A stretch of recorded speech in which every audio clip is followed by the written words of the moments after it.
Demander de l'aide, c'est refuser d'abandonner. Le trek, si on le définit littéralement, c'est une randonnée en itinérance. Elle est accessible à tous et à tout âge. Je marche pas pour la spiritualité. Je marche parce que j'aime profondément marcher, mais qui je suis si je suis pas dans une apparence ou dans un vêtement qui valorise ou qui soutient mon propos. Merci d'avoir choisi ABC, merci d'être là pour accueillir notre invité. On va essayer de s'évader un peu dans les grands espaces, nous donner le goût de parcourir peut-être quelques sentiers, alors marqués ou pas, je ne sais pas, délimités ou pas, on verra cela. Mais en tout cas, on va essayer de créer son trek, un trek sur mesure. Qu'est-ce qu'un trek? Qu'est-ce qu'une balade en montagne? Est-ce que c'est la même chose? Est-ce qu'il faut bien différencier les choses? On va voir cela donc avec mon invité qui était sans doute métamorphosé après avoir parcouru ces différents kilomètres dans ces endroits et ces espaces si formidables. Power Trek, Estelle Calvin est installée sur les canapés. Bonjour Estelle. Bonjour Marc. Transformée ou pas transformée? Définitivement. Complet. Hein. Transformée et en perpétuelle transformation. Ouais. Un livre, évidemment, chez nos amis du Courrier du Livre, le Power Trek, bien sûr. Alors, ne commencez pas à vous dire « c'est pas pour moi ». Ne commencez pas à vous dire « oui, mais alors moi, vous savez, j'ai déjà du mal à faire ceci ou du mal à faire cela ». C'est vraiment pour tout le monde? C'est pour tout le monde, vraiment. Le trek, c'est pour tout le monde. C'est pour tout le monde. Et alors, on parlait hors antenne, justement, de la connotation très sportive, performance sportive. C'est pas ça, le trek, nécessairement. En fait, le trek, si on le définit littéralement, c'est une randonnée en itinérance. Et après, on peut créer ces étapes sur mesure, des petites étapes, des grandes étapes, avec du dénivelé, sans dénivelé, en dormant en refuge ou sous tente, avec un âne, si on a des enfants et qu'on ne veut pas porter tous les bagages. En fait, la randonnée en itinérance, elle est accessible à tous et à tout âge.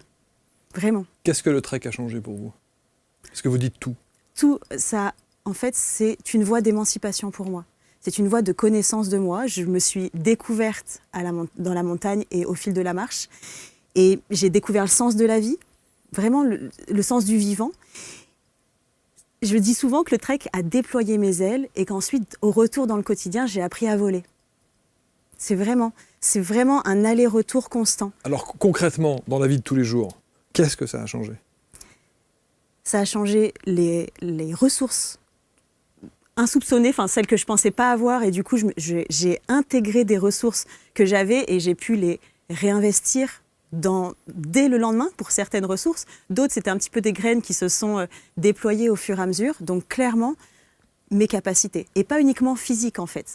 Mes capacités mentales, émotionnelles, de compréhension de moi et donc de comment je peux agir avec mes faiblesses pour faire un pas de plus, comment je peux agir avec mes talents, les reconnaître et les réinvestir, les partager. Donc juste déjà dans les ressources, dans tout ce qui me constituait, dans mon identité. Ensuite, concrètement, ce que ça a changé aussi, c'est la capacité à mettre en projet. Le trek, c'est devenu une voie d'empuissancement. Je m'en suis rendu compte au moment où je suis passée de prof de PS à entrepreneur et que d'un coup, je suis passée de cadre très serré de l'éducation nationale Évidemment. À un cadre complètement illimité. Et donc, je devais incarner mon propre cadre. Donc, me mettre en projet, trouver mon rythme, donner ma direction. Et en fait, le trek, sans l'enjeu financier, sociétal, etc., sans la pression, m'a aidé à me mettre, à comprendre ce qu'était la mise en projet. Un point A, un point B. Entre les deux, l'inconnu, la vie qui circule, des choses que je pouvais anticiper, et puis des choses, des aléas qui viennent, comment je fais avec ça. Et donc, la mise en projet et apprendre à rencontrer l'inconnu et à non plus chercher à le surmaîtriser, à le surcontrôler, mais plonger dedans et faire avec lui. Et alors, ça, c'est fondamental pour moi. Il y a évidemment, Estelle, j'imagine quelques commentaires en disant « oui, mais pendant 13 ans, elle était à l'éducation nationale, elle a été évidemment prof de sport, prof de PS, le fameux prof de PS, où on se dit toujours c'est tellement difficile d'y arriver, mais une fois qu'on y est, c'est quand même bien peinard d'être prof de PS. Pardon, hein, je caricature et je salue au passage à tous les profs de PS qui se reconnaîtront. Non mais, on se dit oui, elle peut faire ça parce qu'elle a évidemment les capacités physique de faire des treks et de se faire un GR20 ou de se faire le désert, comme vous l'évoquez, ou d'autres endroits un petit peu plus difficiles. Donc il y a quand même un aspect physique-sport. Bien sûr qu'il y a une notion d'effort physique. Tous les jours, il faut se relever pour aller marcher. Tous les jours. Et ça, c'est aussi une symbolique philosophique d'une vie de tous les jours. Complètement. souvent, la marche, c'est un mouvement volontaire vers l'avant.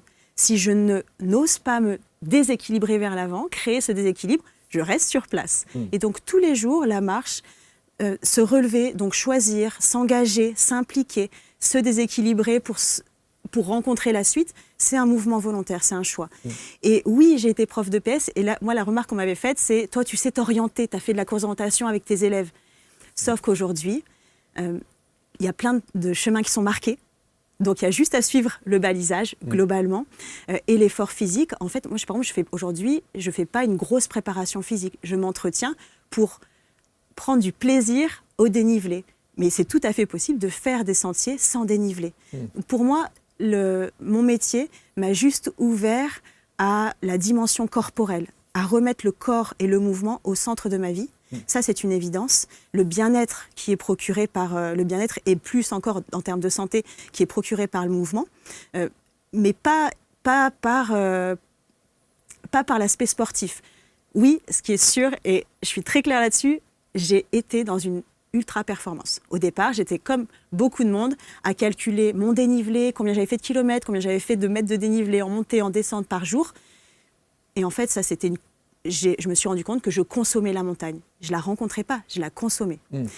Et il y a eu, à un moment donné, des rencontres qui sont passées dans ma vie et je me suis rendu compte que je m'identifiais à la performance. Peut-être avec le professorat aussi d'éducation physique. Et quand j'ai déconstruit mon identité égale performance physique ou intellectuelle, alors j'ai commencé à accéder à d'autres dimensions. Et là où la marche, pour moi, elle est magique, c'est qu'au fur et à mesure des jours, je décide de marcher. Et en même temps, au fur et à mesure, je me rencontre. Et donc, je peux choisir qui je suis, qui je choisis d'être vraiment. Parce qu'il y a comme un dépouillement. Ok, est-ce que j'ai toujours besoin de suer ? Et là, dans la côte, par exemple, je le raconte dans le récit autour du GR20, je rencontre deux hommes et ils me disent, donc c'est eux qui mènent la danse au départ, la marche, le rythme, puis ils me disent, vas-y, passe Estelle, on tournait. Sauf que moi, je me retrouve à mener pendant une côte, quoi. Et là, dans ma tête, je me dis, je ne peux pas faillir. Ils faisaient plus d'1m80 tous les deux, moi je fais 1m60, donc globalement, je n'avais pas la même enjambée, mais je faisais en sorte de ne pas les ralentir.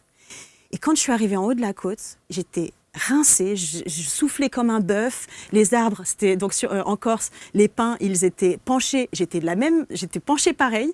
Et là, ils me disent, mais en fait, on t'a pas demandé de courir.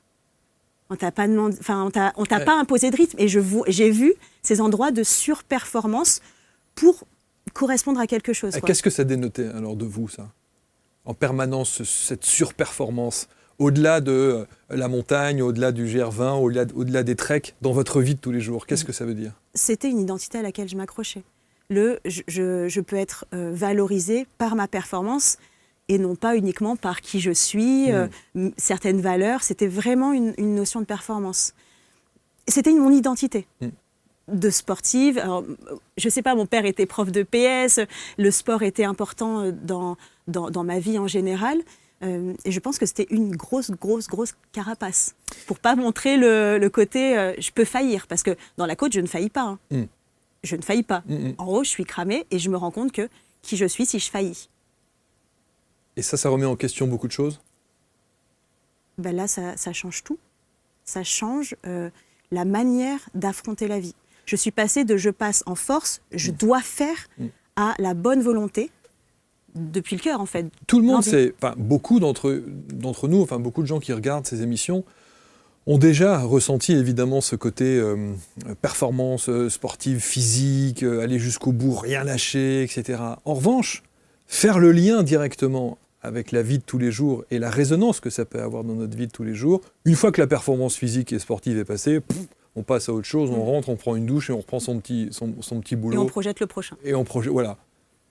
Et on n'a pas nécessairement le réflexe de se dire « mais qu'est-ce que ça veut dire en fait dans mon état d'esprit, dans mon âme, dans ma façon d'être, dans ma façon de me comporter ?» On n'a pas ce réflexe-là. Parce qu'on cloisonne les activités. On va dire l'activité bien-être, l'activité ressourcement, le quotidien. Ce qui, moi, m'a permis à un moment donné de faire le lien, ça a été pendant tant de jours, par exemple, même sur 2 jours, parce que je dis tant de jours, 2 jours de marche, 7 jours de marche,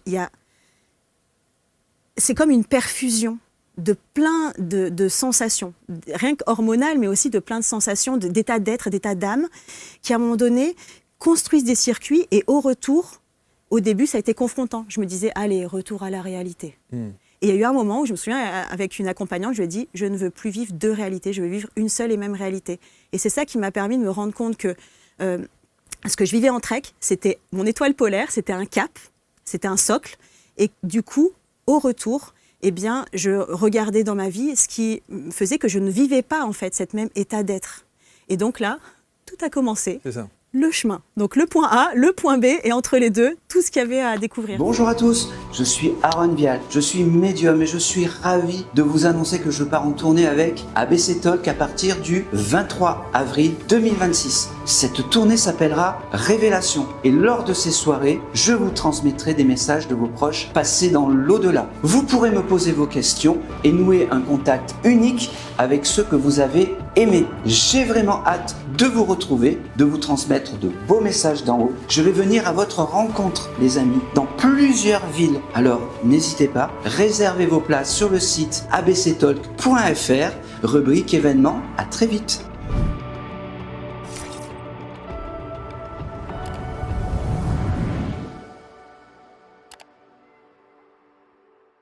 Vous vous souvenez de votre premier trek? Oh oui. Je suis partie avec des copines. En fait, quand je suis arrivée en tant que prof de PS, je suis montée à Argenteuil. Donc moi, je suis auvergnate et j'arrive en région parisienne, en banlieue parisienne. J'habitais sur la dalle d'Argenteuil, pas beaucoup d'arbres. Et une de mes amies, pareil. Et là, on se dit, on a besoin de nature. J'avais vraiment, pour m'emmener marcher, c'était une galère depuis toujours. Et là, mon ami me dit, ça te dirait qu'on aille marcher. Et on se rend compte, et je me rends compte que j'ai besoin de la nature, que j'ai grandi dans la nature, mais je ne l'avais jamais vue. Et donc, on s'organise une randonnée dans les Pyrénées sur le GR10. On prend un taxi, on part à 4 copines.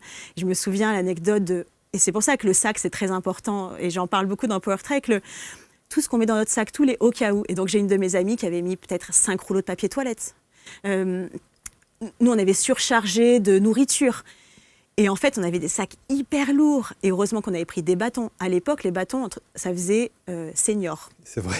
C'est vrai, c'est ça vrai. faisait senior. Aujourd'hui, c'est l'outil indispensable. Absolument. Et nous, on était là avec nos bâtons. Et c'était donc il y a 15 ans. Et il y a 15 ans, on était les seuls jeunes, entre guillemets, de 20 et quelques années. On croisait très peu de femmes déjà. Pas en couple. Seuls, peu de femmes et peu de personnes de moins de 30 ans. Donc on était avec nos bâtons. Et... on était très contentes parce que le sac, il nous emmenait de tous les côtés. Vraiment, physiquement, on n'avait jamais fait de randonnée. Donc, ça chargeait. Et mon anecdote, c'est quand même que du coup, et j'ai pas lâché, première nuit, j'ai rencontré les punaises de lit. Donc, j'ai été piquée de partout. On découvrait. On a fait notre trek de 5 jours. Alors, souvent, on dit, oui, tu vas perdre du poids. Mais pas du tout. On mangeait plus de tartes à la myrtille qu'on faisait d'efforts.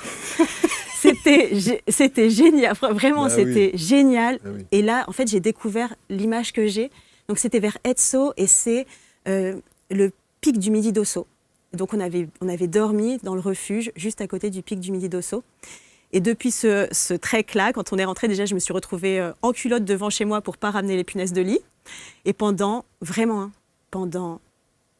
quasiment 10 ans, je n'ai plus jamais dormi en refuge. Et c'est là où j'ai découvert la tente. Parce que je ne voulais plus rentrer dans un refuge. Incroyable. Donc, en fait, cette expérience-là, elle est fondamentale pour tout. Et à partir de ce moment-là, mes vacances sont devenues des treks.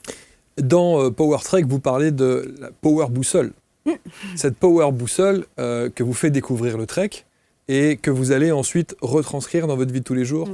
C'est ça, en fait? C'est ça. La Power Boussole. La Power Boussole, c'est vraiment Alors, c'est l'étoile polaire, c'est mon cap, et en même temps, c'est mon ressenti. C'est cette intensité d'état d'âme que je peux ressentir qui fait que je vais sentir où est-ce que je dois l'augmenter et comment je dois l'augmenter.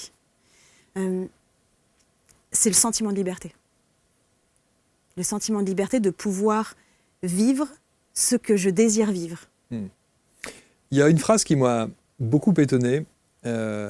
C'est cette phrase où vous dites, où on a le sentiment dans le livre que vous avez besoin d'être fier de vous. Vous dites « je suis fier de moi ». Ce « je suis fier de moi » que j'ai ressenti dans le Vercors en 2019, c'est la première fois que je partais seule en bivouac pendant 3 jours. Je venais de me séparer. toutes mes copines étaient en couple avec des enfants. Et là, je me dis, en fait, j'ai très envie de partir, mais je suis seule. Donc j'ai le choix, soit je reste chez moi et j'attends, soit j'y vais. Et donc j'y vais, et avec plein de peur, avec un ami qui me guidait aussi, et ça m'a beaucoup aidée. J'ai appris à passer de l'hyper-indépendance, j'ai besoin de personne, je me débrouille toute seule, à l'autonomie, je sais ce que je peux faire seule et je sais où demander de l'aide. Cette rando, elle est fondamentale. Et quand je suis arrivée, après plein de tergiversations où je me suis tordu la cheville, je ne savais pas, est-ce que je monte au sommet du Grand Vémont, est-ce que je reste en bas, plein de questions. Et à un moment, j'ai dit, ok, j'y vais. Et j'arrive et je vois ce panorama qui est exceptionnel, vraiment. Et cette fierté d'avoir fait ce chemin. Et de ne pas attendre que quelqu'un me regarde, parce que j'étais toute seule. Hein. Donc ce n'était pas la fierté, regardez-moi, est-ce que toi tu es fière de moi? C'était je suis fière de moi. Ça, c'est un socle fondamental dans le chemin. Est-ce que quand on se pose cette question-là, ou qu'on a le besoin de ressentir ce « je suis fière de moi », c'est parce que vous en avez manqué? Je ne pense pas en avoir manqué, parce que j'ai eu la chance, en tout cas dans cette vie-là, d'avoir des parents qui sont soutenants, qui m'ont dit qu'ils m'aimaient, qu'ils étaient fiers de moi. Sauf que moi, j'ai intégré ça depuis un endroit de performance. Est-ce que tu es fier de moi parce qu'il y a le master? Il y a toute une construction quand même psychique qui s'est faite pour moi autour il y a de la fierté parce que je donne quelque chose à voir ou à être. Et avec cette notion de validation du regard par la note. J'étais prof. En fait, j'ai jamais quitté le système scolaire jusqu'à 30 ans. Hein. Donc, globalement, le système de notes, les valeurs, les profs, c'était mon quotidien. Et quand j'ai commencé à enseigner, par exemple, la danse en EPS, les élèves, ils se sont découverts, mais je me suis découverte aussi. Comment je m'autorise à faire un geste qui n'est pas académique, qui vient de moi. Comment je m'autorise comment je me sens quand on le voit, ce geste-là. D'ailleurs, le cycle danse de mes 6e, 5e à Nanterre est fondamental aussi. Et du coup, je ne pense pas avoir manqué de fierté. Par contre, la base n'était pas totalement juste. Et à ce moment-là, ce qui s'ouvre en moi, c'est le qui je suis, même si personne ne me voit. Parce qu'en fait, le passage de je vais être vue, la présence quand il y a du monde, et comment en fait je suis chez moi, cachée, ou dans la montagne, toute seule. Et donc il y a eu tout ce processus de me voir, me reconnaître, augmenter l'estime de moi, l'amour de moi. D'abord, je l'ai fait beaucoup à la montagne, un peu la reine perchée en haut de sa montagne. Et il y a eu un moment donné où, confrontée en tout cas à ce que j'avais envie de vivre aussi dans le quotidien, et bien de pouvoir incarner ça, donc ça a été un autre chemin qui s'est ouvert, d'incarner la femme redressée, la femme debout qui marche, de l'incarner aussi dans le quotidien. Il y a un petit côté girls power. Hein. Carrément, woman's power. Woman's power, excusez-moi. Alors vous dites, parce qu'évidemment, pourquoi... Oui, vous vouliez parce que préciser j'allais dire woman's power, mais en fait, c'est une voie d'empuissancement, en tout cas pour moi en tant que femme. J'entends vraiment qu'il y a une notion, on est dans une systémique sociétale pour qui les femmes, ça peut être engageant de partir seule, parce qu'on a tout un patrimoine à l'intérieur de nous, génétique, qui peut nous mettre en garde.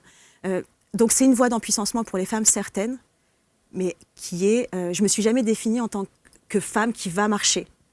C'est maintenant en fait que je mets ces mots-là, parce qu'il y a plein de femmes qui me renvoient vraiment, tu pars toute seule un mois, au mois d'avril, là, prochainement, je vais partir un mois, toute seule marcher. Et on me dit, mais tout le monde ne le fait pas. Donc, j'intellectualise le femme. Mais en fait, à la montagne, je me suis d'abord définie comme un être vivant, comme un humain, une humaine, quoi. Et du coup, pour moi, c'est une voie d'empuissancement pour les hommes et pour les femmes, et qui les rassemble dans cette alliance-là. Parce que vous dites, et effectivement, quand vous partez comme ça pendant un mois, seul, faire ce trek, la première réflexion qu'on peut avoir, et que beaucoup de gens ont, c'est pas l'organisation, c'est pas la performance sportive, c'est pas la solitude, c'est pas, et on va en parler, de la lenteur, d'être confronté à cet effet miroir que nous renvoie la nature, c'est la peur.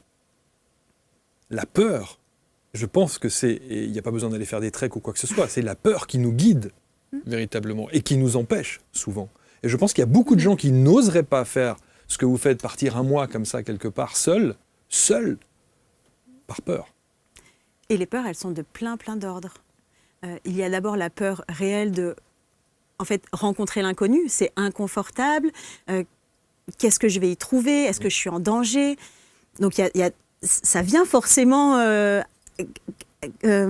mettre en mouvement la sécurité, les limites, nos contours en fait de sécurité. Et ensuite, la peur, elle peut être paralysante et peut-être que c'est effectivement pas le bon endroit où aller et peut-être que la peur, c'est juste un pas d'élan, un pas de recul pour prendre de l'élan. Et je partage tout ça, cette image parce qu'elle est magnifique, elle vient de mon neveu qui avait 4 ans à l'époque et qui m'avait dit, il a fait un tout petit chemin et puis il avait partagé, je lui ai dit, ah, t'es courageux, est-ce que tu sais ce que c'est le courage? Il me dit oui, c'est quand ma peur elle est là et que moi je suis là. Donc mes larmes ont coulé. 4 ans. Et il me dit, c'est maman qui a expliqué à moi. Et c'était magnifique parce qu'en fait, souvent on me dit, t'as pas peur, mais si, j'ai peur plein de fois. Ici, pour moi, c'est une première. C'est un endroit inconnu. Il y a une forme de peur, mais mon élan, il est tel qu'il dépasse ma peur.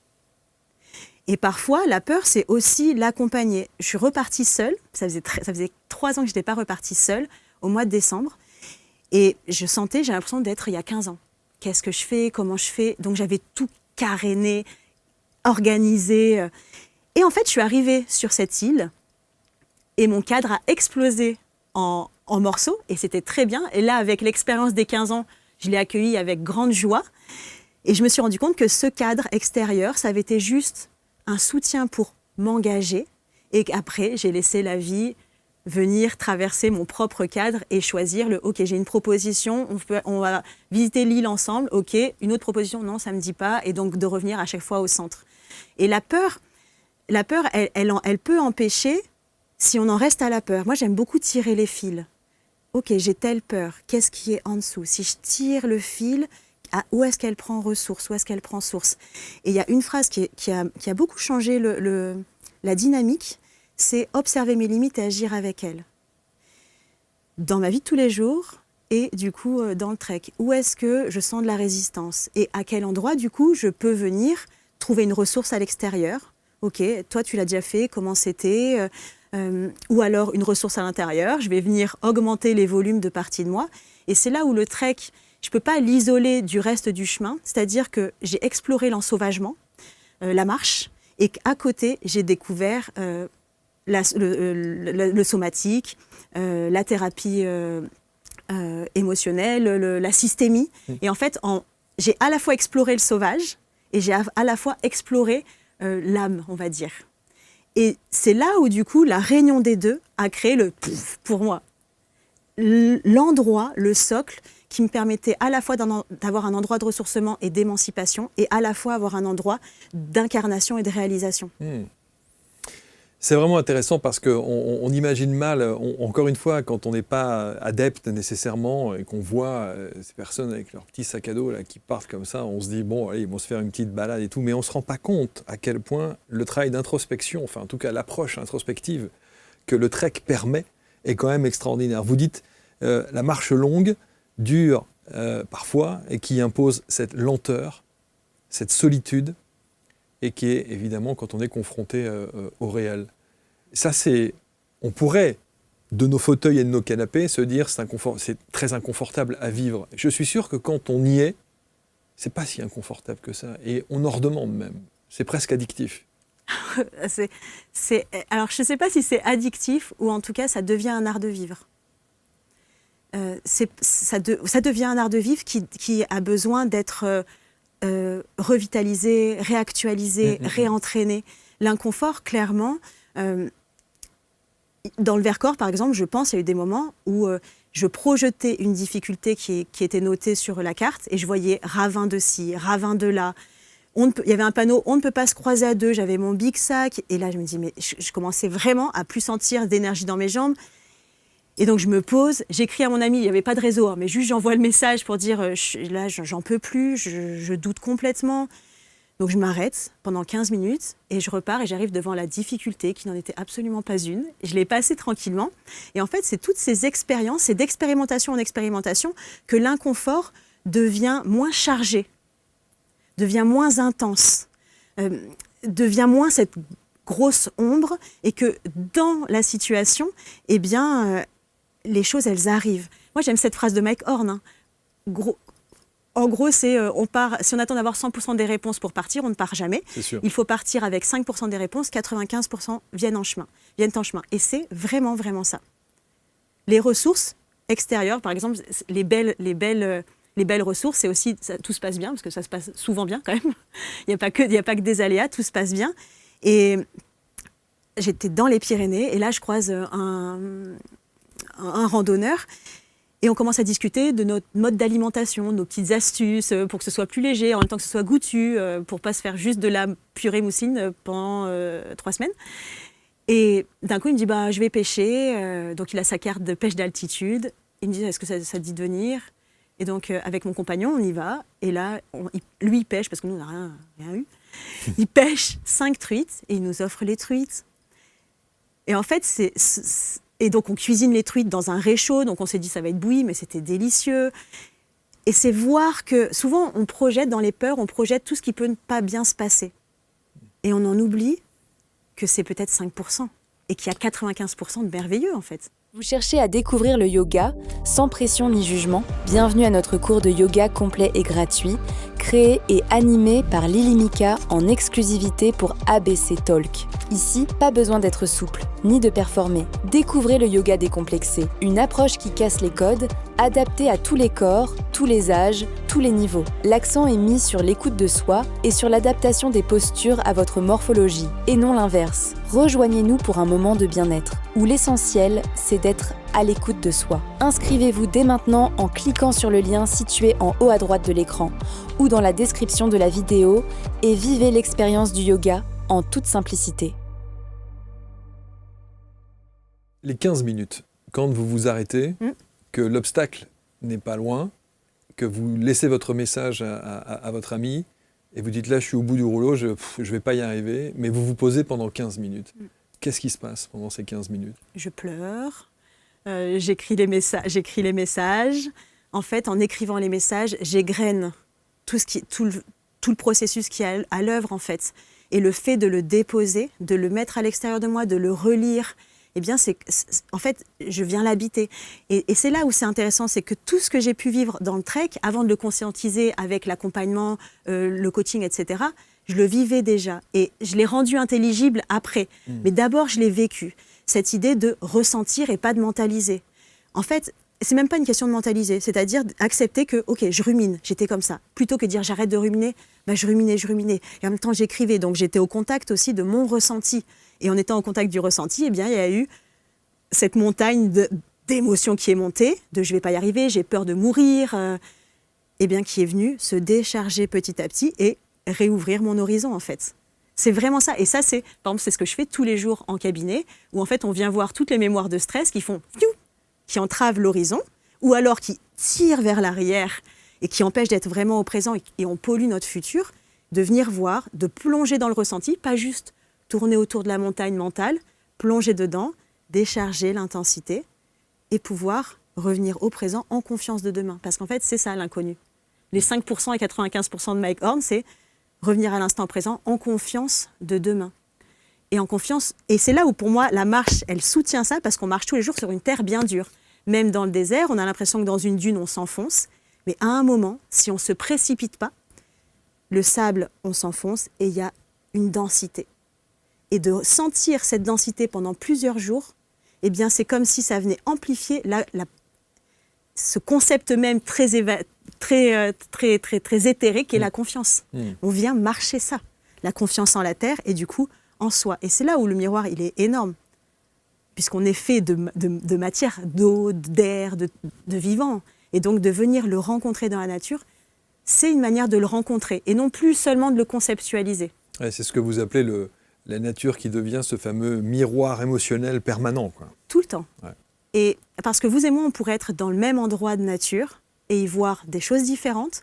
Et on pourrait voir le même élément de nature et en lire ou en capter des choses différentes. Donc c'est un miroir qui va s'adapter à tous les niveaux, pas physiques, mais de chemin d'être, qu'on soit au tout début du chemin ou très avancé sur son chemin, eh bien la nature, elle va venir soutenir exactement les besoins. Et pas ce qu'on pense avoir besoin. Moi, il y a plein de fois où je suis partie en rando, je me suis dit, oh, j'aimerais bien travailler ça, par exemple, dans les randos de couple. Dans les randos de couple, eh bien, il y avait des petits sujets que j'avais envie d'aborder. Et en fait, la montagne ou la nature, le mouvement, amènent à un tout autre endroit.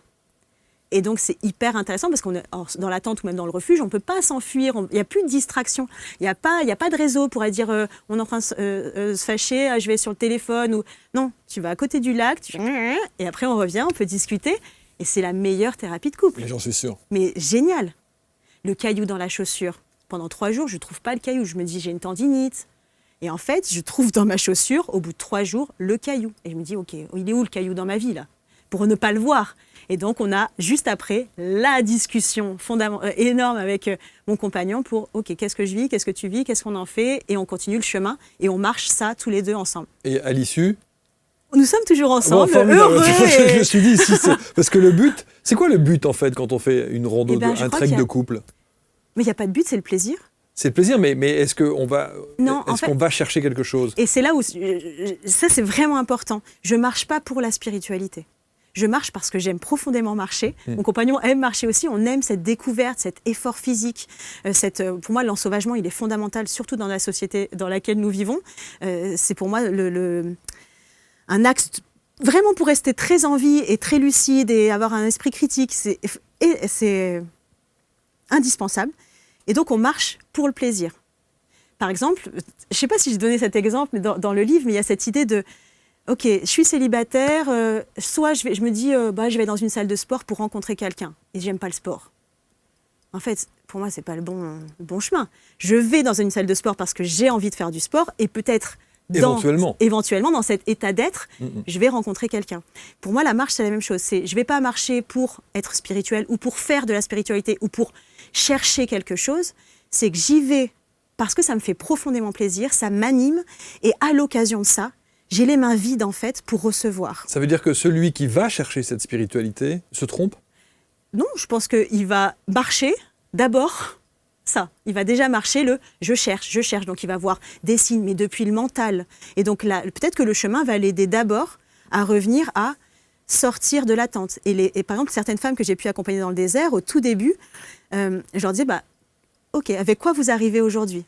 Donc elles me donnaient leurs attentes. Et quand on fait le bilan à la fin, eh bien, c'est vraiment ce chemin entre ce que je pensais devoir vivre et ce que j'avais besoin de vivre. Et la marche, elle va initier ça. Alors si je vais marcher pour quelque chose, pour que mon couple aille bien, ou pour moi traverser telle chose, mais peut-être que le chemin, il va être d'abord à plein d'autres endroits avant d'aller là. Par contre, il peut y avoir cette intention. L'intention de, si je vais un trek de couple, eh bien c'est peut-être pour se retrouver, pour avoir un temps ensemble, pour avoir un espace riche. Mais même les treks en solo, il y a beaucoup de gens qui en font et qui quand on leur demande quelle est leur motivation première, ils disent j'ai besoin de me retrouver. Donc c'est ça l'objectif aussi du trek en solo. Pour moi, c'est le chemin. Vraiment, en fait, se retrouver, c'est refaire chemin en soi. Et c'est là où, s'il y avait un but du trek, et c'est pour ça que moi je parle de voie d'émancipation ou de voie du chemin, c'est de revenir faire chemin en soi et donc à l'extérieur, pour être bien avec soi et donc bien avec le monde, relié à soi et relié au monde. Alors on parlait tout à l'heure, Estelle, on parlait des peurs. Alors il y a la peur évidemment physique, il y a la peur d'insécurité, il y a la peur du manque, il y a la peur de l'absence, la peur de la solitude. Et vous dites la solitude devient une rencontre avec notre vérité intérieure. Et là, on ne peut pas se mentir. C'est-à-dire qu'à un moment donné, alors c'est pas évidemment la balade du dimanche qui va nous permettre, quoique ça peut, mais effectivement quand on part sur une petite semaine, 7 jours ou éventuellement sur un mois comme vous allez le faire au mois d'avril, je suppose que là, la solitude qui n'en est plus une, puisque pour le coup on est vraiment en binôme avec notre âme, clairement, ça doit être extrêmement marquant. Et d'abord, les premières remarques qu'on me fait, on me dit « mais c'est trop dommage, tu peux pas partager avec quelqu'un, tout ce que tu vois, c'est génial ». Mais déjà, je le partage avec moi et ensuite, je vais le partager la manière dont j'ai envie avec l'extérieur au retour. Oui. Donc, c'est quitter, pareil, j'ai besoin de faire valider le « waouh, t'as vu, c'est magnifique ». Non, en fait, est-ce que déjà, je peux juste voir que moi, c'est magnifique sans avoir besoin de témoins. Et la solitude, par exemple, moi, je ne suis jamais partie un mois. Ça va être la première fois de toute ma carrière de marcheuse. Seule. Oui, je suis partie le plus 8 jours seule, 15 jours à deux, mais jamais un mois seul. En plus, sur une voie qui est pas du tout habituelle pour moi, c'est pas en montagne. Et là, vous allez où, là? Alors, je vais faire la Via Magdalena. C'est où? C'est une voie qui vient d'être ouverte entre Vézelay et la Sardaigne, 2900 km, une voie qui a été ouverte par Céline Ayana Gauthier. Et donc, c'est la voie de Marie-Madeleine. Donc 2900 km en un mois? Non, moi, je vais pas faire un mois. Je vais pas faire 2900, mais la voie, elle fait 2900. Ah bon? Et moi, je J'allais vais faire dire. un mois et je vais voir Ok. où elle m'emmène. J'ai envie d'aller la faire en entier, mais techniquement, pour le moment, je ne vois pas comment pouvoir la faire en une fois. Mais Aucune appréhension? de ce que je vais découvrir de moi. Parce qu'il y a un petit peu l'organisation. Parce que je suis en train de regarder où est-ce que je peux poser ma tente, est-ce que c'est autorisé, où est-ce que je peux dormir dans des gîtes. Je pense que je vais alterner les deux, parce que cette voie, en fait, elle vient d'être ouverte il y a 1 an et demi. Donc, il n'y a pas, le topo guide est en construction. Donc, en fait, je vais, comme une pionnière, en fait, je vais participer à ce projet du chemin au féminin. Et avec, moi, ma touche bivouac. Donc du coup, je suis en train de voir, j'ai un petit peu d'appréhension et en même temps, je me dis que j'ai assez d'expérience pour pouvoir traverser. Donc ça reste assez tranquille. La petite appréhension, c'est plus le côté de... parce que je vois déjà ce qui est en train de bouger depuis que j'ai décidé. Sur ce féminin, sur l'autorité, sur le brut, le non poli, le porter la voix. Il y a quelque chose qui est déjà... Et j'arrive pas totalement à le caractériser parce que c'est très en chemin. Donc voilà, il y a une forme de curiosité et en même temps de « ok, waouh, où est-ce que ça va m'emmener » Il y a comme des anciens rêves qui étaient là dans mon cœur, dans mon corps, qui se dit « waouh, c'est peut-être l'occasion ici de les incarner ». Donc, il y a des choses qui se passent. Comment vit votre compagnon ça? Très soutenant. Parce que vous partez 1 mois, vous restez en lien pour le coup quand même. Oui, alors quand je pars, par exemple, je suis partie 7 jours au mois de décembre. On peut avoir des fois des messages très laconiques, juste 2-3 mots. Après, on peut avoir un appel. Quand je suis partie 15 jours au Maroc marcher, là, il y avait 0 réseau, donc il y a eu 0 appel. Et quand j'allume mon téléphone, il m'avait laissé quelques messages, même s'il savait que je n'avais pas de réseau. Et que c'est très chouette de lire les messages au retour. Et donc, il y a comme... en fait, il m'a connue aussi comme ça. Oui, c'est ça. Donc, il y avait quelque chose de l'ordre de... Voilà, qui je suis. Mais, alors, ce qui est un peu dommage, c'est qu'il ne vous a pas connu avant ça. Non. Parce qu'il aurait pu voir l'autre femme que vous êtes devenue ensuite, dans toutes ces sessions, j'allais dire, d'introspection, d'être face à vous-même, face à cette nature miroir. Il a la version... Il a la version définitive, quoi. Voilà, la version transformée. Il a la version un peu plus dense et un peu plus consistante. Et oui. Et en même temps, ce qui est très chouette, c'est que du coup, il embarque dans cet univers. Alors, il amène aussi sa touche, parce que du coup, moi, j'étais dans l'hyper... à un moment donné, quand même, la performance, allez, on se lève à telle heure. Et lui, il est quand même plus cool là-dessus. Et donc, il y a des endroits... et c'est là où c'est très intéressant. Il y a eu des endroits de réajustement. Ok, tu suis ton rythme, je suis mon rythme, mais à quel moment on fait un rythme, nous, pour le lever, pour le rythme de marche. Donc, très intéressant de revenir aussi à soi, de comment j'exprime mon besoin, comment je le fais entendre, comment j'entends l'autre.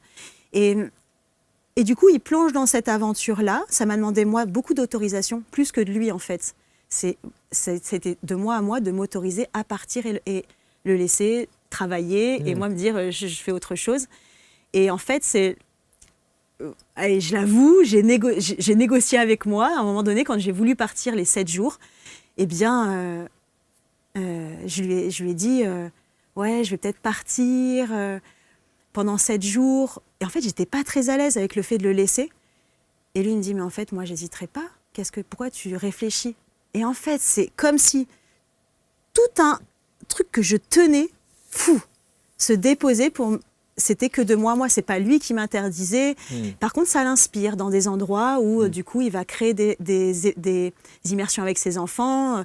Il y a quelque chose de l'ordre de l'inspiration et en même temps du soutien. Et il n'a pas d'inquiétude. Je pense que si il y a des endroits où j'ai pensé aller, où il m'a partagé ses inquiétudes. Pour le moment, sur les treks en France, il m'a pas partagé, il m'en a pas fait écho. Bon, je ne veux pas faire l'oiseau de mauvais augure. Non. Mais je ne serais pas super serein, quoi. Ok.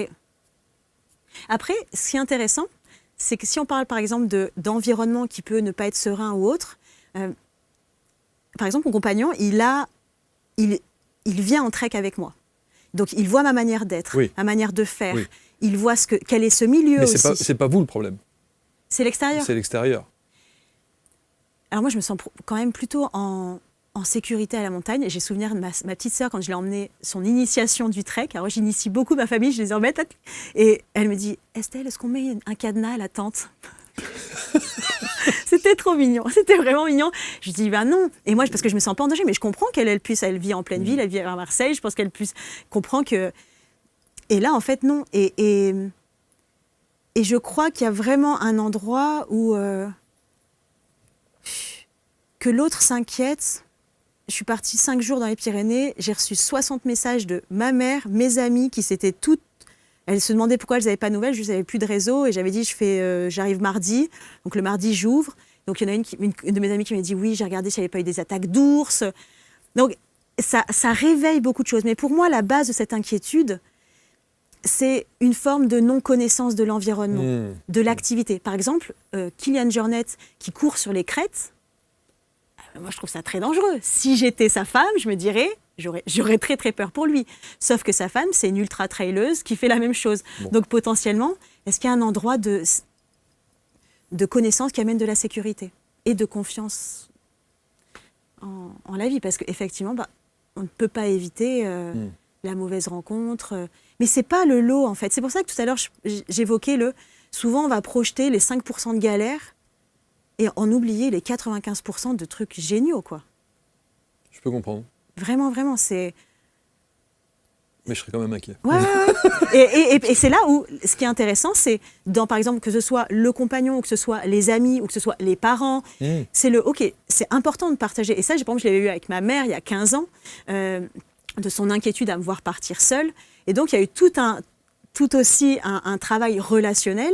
Et c'est plus une dépendance aux parents, c'est juste un travail de relation, en fait, qu'on pourrait avoir avec les amis, je m'inquiète, et donc moi, comment je peux aussi apporter de l'assurance, donc par la connaissance, mais ça peut être aussi un SMS, parce qu'avant, quand j'ai fait mes premières auberges jeunesse à l'étranger, mais il n'y avait pas les téléphones, il n'y avait pas le forfait, donc j'envoyais un mail, donc les mails, c'était de temps en temps, donc on s'inquiétait, il y avait peut-être moins d'inquiétude. C'est que là, maintenant, il y a tellement la rapidité du SMS, que du coup, on attend, s'il n'y a pas de SMS, problème. Et donc, c'est peut-être aussi remettre cette confiance-là en la vie autour de soi. Et puis, ils vous ont toujours connu dans cet état d'esprit-là, en fait. En tout cas, ils ont vu le chemin, eux. Ouais, c'est ça, exactement. Alors, que découvre-t-on vraiment quand on marche seul plusieurs jours? Vous parlez évidemment des pensées automatiques, des croyances limitantes, de la fatigue mentale, de cette nature qui agit comme une coach révélatrice. Vous observez évidemment vos émotions qui montent, que vous ressentez évidemment, lorsque les distractions, il n'y en a plus pour le coup. Ou alors si, peut-être que c'est une erreur, ce que je dis, il y a peut-être énormément de distractions pour le coup. Parce que toute la nature est distraction. Pour moi, la nature, elle va être plus ancrage, parce oui, il y a les nuages qui peuvent bouger, mais n'empêche que la montagne, elle reste, que l'arbre, il ne va pas se déraciner en une seconde, sauf s'il y a une tempête. Globalement, la nature, elle peut être... je ne poserai pas le mot distraction. C'est un ancrage, c'est pas la même chose. Par exemple, je discute avec une amie qui a fait le chemin de Saint-Jacques, où elle me disait, il y a des grands sentiers avec que des champs, et j'ai fait 2-3 jours, et je me suis dit, waouh, c'est très très long. Il n'y a pas d'autre alternative que de rentrer à l'intérieur, parce qu'il n'y a pas de divertissement. La montagne, c'est beau, toutes les 3 secondes, il y a un truc qui est beau. Sûr. Donc oui, ça peut déconnecter. Pour moi, ça ne déconnecte pas, ça capte la beauté, et donc ça vient amplifier la beauté en soi. Le divertissement, pour moi, c'est le téléphone, la nourriture, parce que quand on porte le sac ou qu'on va au refuge, il n'y a pas la nourriture à profusion ou illimitée. Donc il y a un endroit de tous les doudous émotionnels, il n'existe pas. Et c'est là où, pour moi, la marche n'amène pas de distraction. Qu'est-ce qui vous a le plus manqué dans les distractions?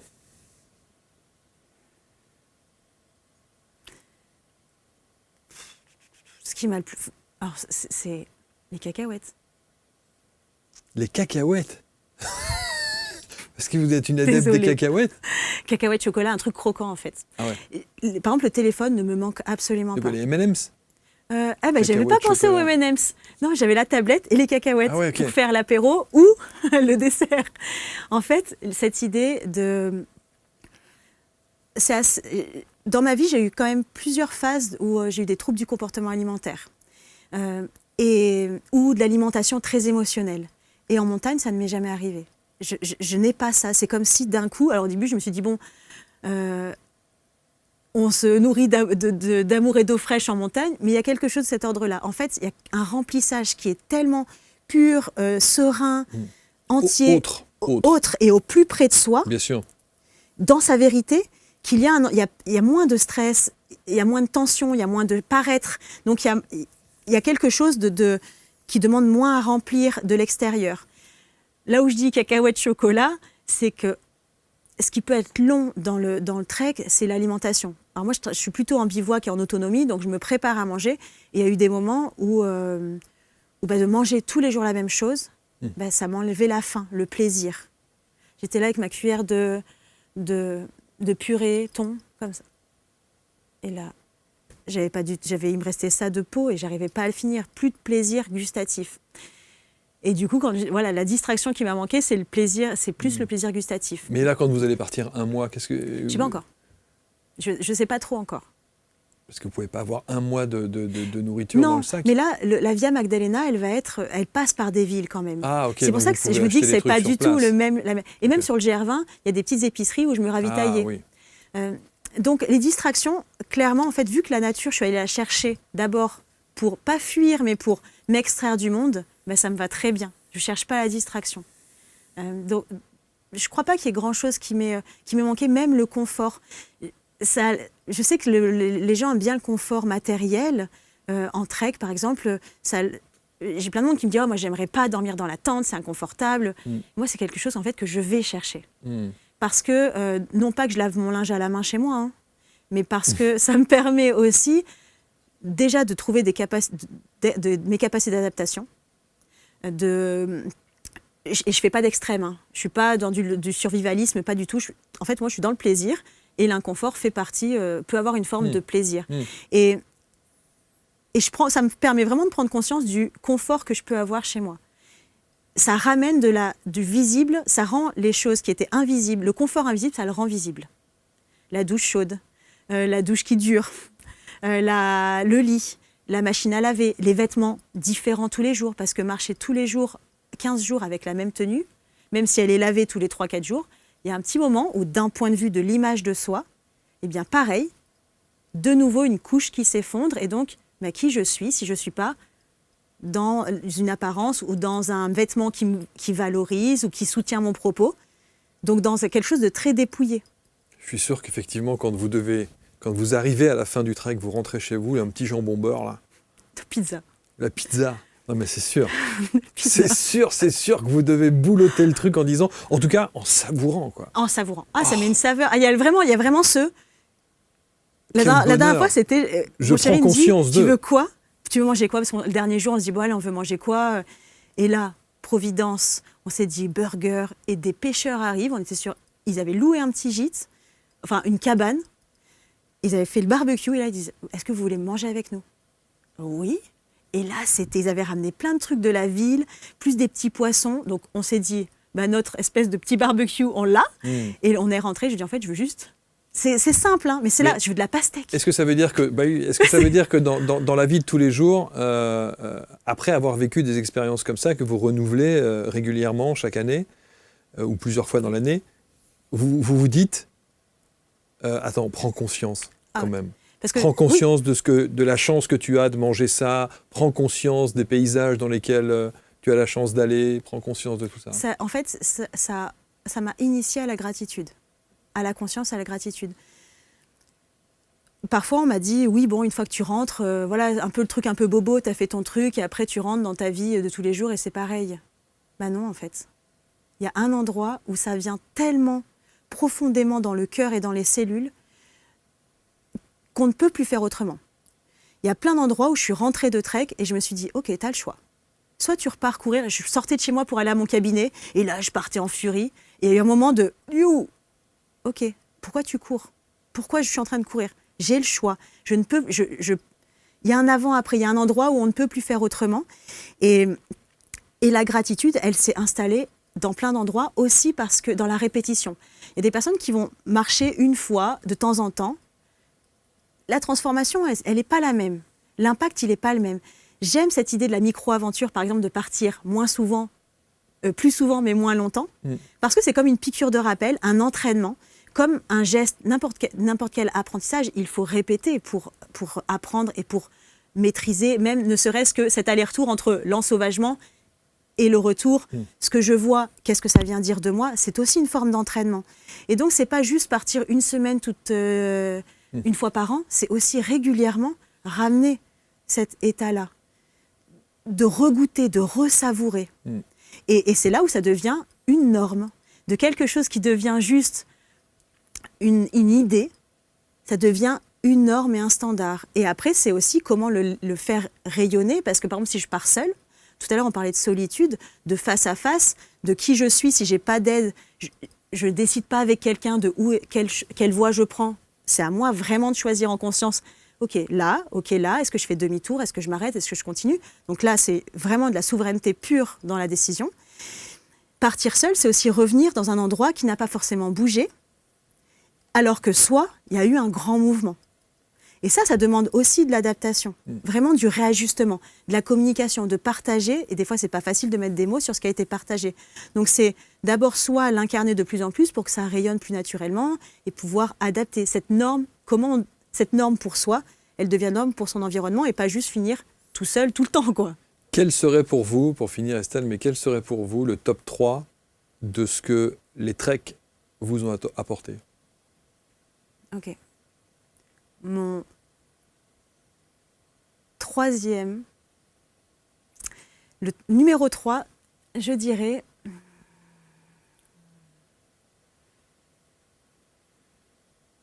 ok, la liberté et la respiration. Cet endroit d'espace. Ce grand panorama que je vois à l'extérieur, en fait, il n'est qu'un reflet de ce qu'il y a à l'intérieur. Vraiment, cette respiration du monde. Le top 2, oh là là, c'est dur, j'aurais même presque un top 4. Le top 2, je dirais mes ressources, d'apprendre à me connaître au-delà de toutes mes croyances. Derrière l'hyper-performative, par exemple, mais il y a aussi la femme qui aime profondément la lenteur.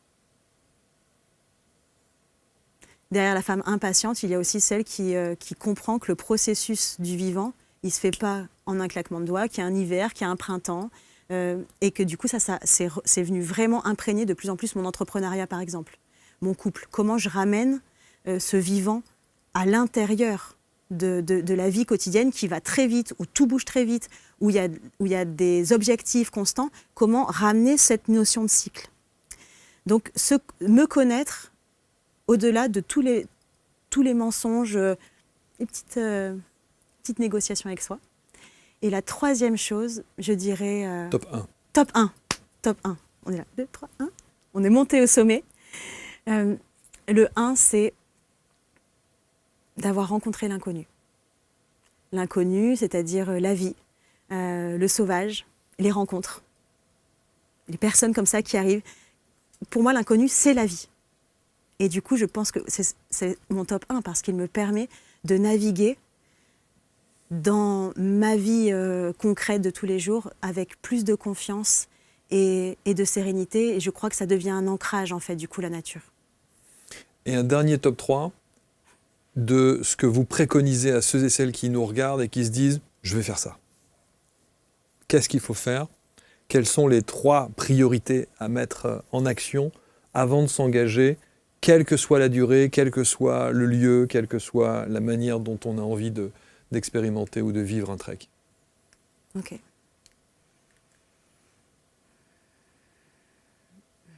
Déjà, choisir le lieu, mais pas le choisir lequel est le mieux, sentir. C'est un appel, parce qu'un lieu, c'est une rencontre. Le lieu a une énergie, moi j'ai une énergie, et quand on se rencontre, ça crée une interface, et c'est là que tout se passe. Donc c'est pas je vais faire Saint-Jacques parce que c'est spirituel, je vais faire Saint-Jacques parce que Saint-Jacques m'appelle. Et peut-être que Saint-Jacques ne m'appelle pas du tout, et que je vais aller faire le GR400, le tour des volcans du Cantal, parce que c'est cet espace-là et que ce sera ce chemin qui va me nourrir, qui va nourrir. Ou le désert. Ou le désert, ou le GR34 en Bretagne, ou partir de chez soi. En fait, c'est sentir l'appel. Souvent, on me dit oui, mais je ne sais pas trop où partir. Mais en fait, alors peut-être que le 1, c'est de faire le silence pour l'entendre. Faire le silence pour entendre l'élan d'un lieu, d'une durée. Le deuxième conseil, mon top 2, ce serait de ne pas surestimer, pour ne pas se dégoûter en fait. Sentir, c'est un premier pas, et peut-être que ce premier pas, certaines personnes vont caler 15 jours direct, et c'est très bien, mais c'est sentir ce qui est juste pour soi, qui n'a pas plus ou moins de valeur. Souvent, longtemps, je me suis dit, il y a moins de valeur à partir de 2 jours qu'à partir 1 mois, ou qu'à faire l'Everest plutôt que le Puy de Sancy en Auvergne. Mais en fait, non, c'est revenir à quitter la comparaison et revenir à qu'est-ce que moi j'ai vraiment envie, et s'autoriser à l'adapter. Je peux avoir prévu mon périple 6 mois avant. Si 6 mois j'arrive et que je ne suis pas très en forme, à quel endroit je m'autorise aussi à repousser ou ajuster. Voilà. Et la première chose... Et mon 1 à toutes les personnes qui voudraient se lancer. Avant de se lancer ou déjà si elles sont sur le... Avant de se lancer. Avant de se On est lancer. dans la préparation. On est dans la préparation. Dans le désir de, l'envie que vous avez suscité. De demander de l'aide pour refuser d'abandonner. Ah oui.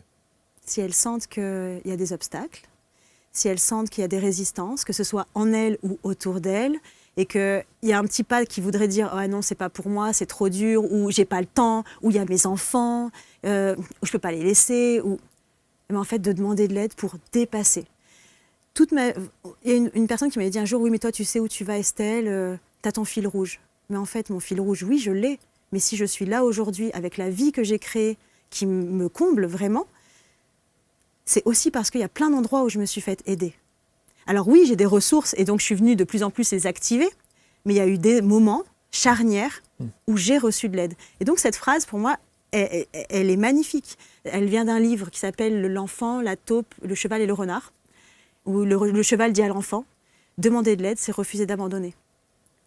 Et du coup, ce serait mon top 1. Cette aide, vous la mettez à disposition ? Ah oui, moi je la mets à disposition dans mon livre déjà. Oui, dans les livres, je la mets à disposition en cabinet aussi ? En cabinet. En fait, là où moi j'accompagne pas forcément pour se lancer dans un trek. Bien sûr. Mais du coup, pour moi, le trek, c'est une aventure. Ça pourrait être n'importe quelle aventure de vie. Et donc, je vais accompagner à aller du point A au point B tout le temps à mes clients. Ils arrivent avec un état d'âme, je leur dis « Ok, c'est quoi, où est-ce que vous désirez aller ? C'est quoi le point B en fait ? Et nous, on y va ensemble, je marche à vos côtés. Je ne fais pas à votre place, mais par contre, on va aller voir quand on étire l'accordéon, et c'est là où la systémie, elle m'a énormément aidée, où tout le travail sur le corps et les fascias m'ont aidé à accompagner, c'est de voir tous les endroits qui feraient « j'ai envie, mais ». Et en fait, on vient travailler sur tous les « oui, mais ». Non pas, pour certains, apaiser des « mais », pour d'autres, les désamorcer, pour d'autres, avancer avec. Donc, il y a ces aides-là en cabinet, et il y a les treks que je crée. Bah oui, évidemment. Mais là, du coup, vous n'êtes plus seul dans les treks.